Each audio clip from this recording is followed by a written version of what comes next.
or a hammer. Some people will kill people with a hammer, and some people will beat them with a stick.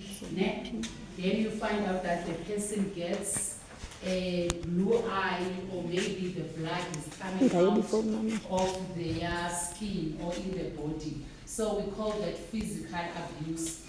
Most cases, physical abuse is an abuse that is occurring in our communities. We hear about it every now and then. At some point, we find out that maybe an old lady was abused.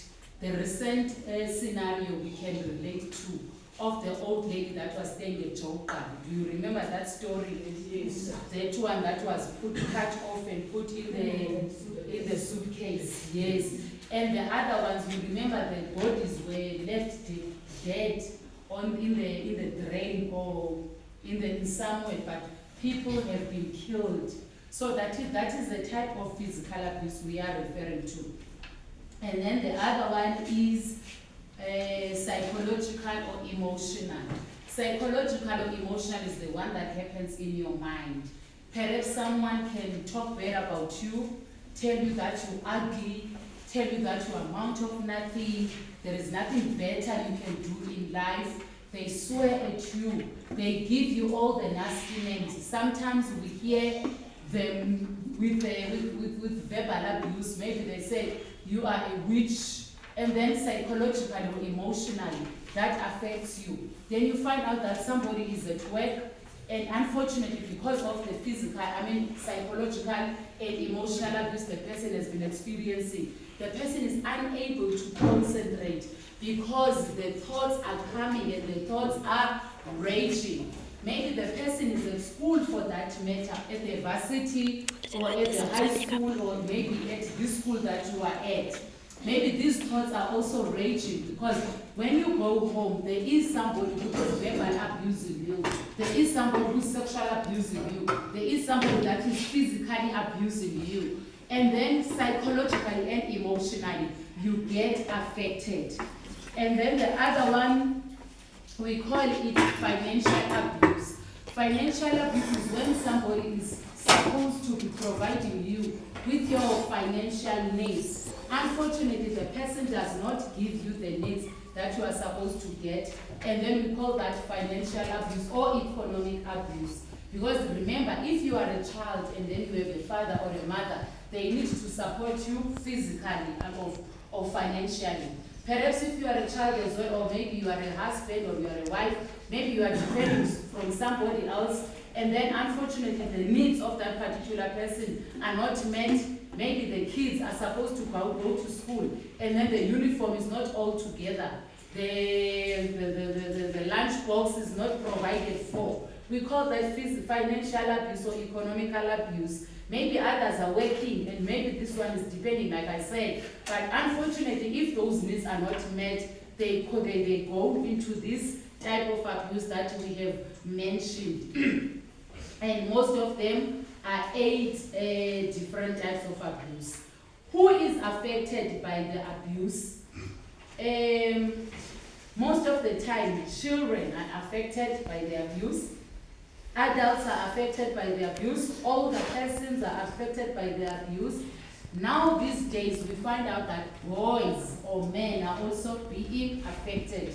How do they get affected? You will hear some stories of boys being raped now and then.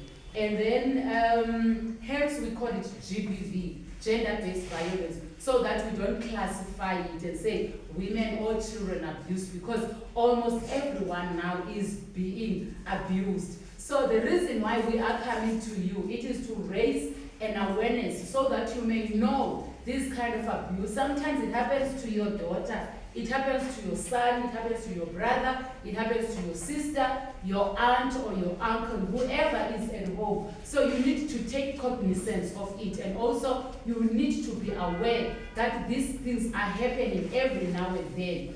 Unfortunately, people don't talk about abuse because the one that is abusing will tell you that I will kill you in case you are talking about me. Unfortunately, if you stay silent, the abuse will continue on and on and on. But if you report to the police, wherever I go, I get some comments from the people that I'm conducting the awareness to. They say, unfortunately, at the police, nobody listens at us. Because if the case has been opened, somebody else will go and withdraw the case.